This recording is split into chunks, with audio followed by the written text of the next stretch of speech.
салому алайкум тамошобинони муҳорибаи омехта. Ман Аъзам Ғафуров.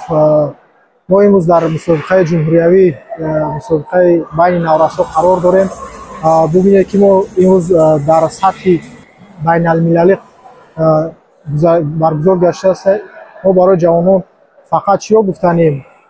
Шумо бояд пеш аз ҳама касби худро дӯст дорем.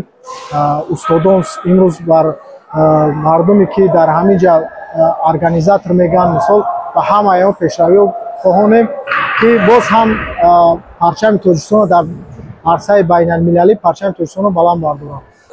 Шахсан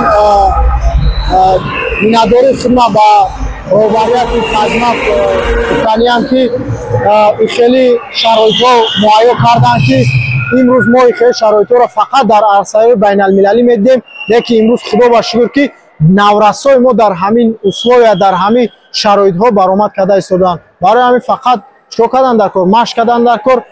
Тоҷикистон ба пеш.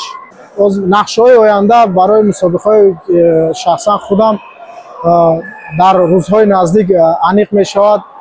Дар куҷо баргузор гардиданаш бо ҳарифи худамон иншоалло пайгирӣ кинед Таҷмафро. Аз он ҷо аввалин хабарҳоро шумо дастрас мекунед.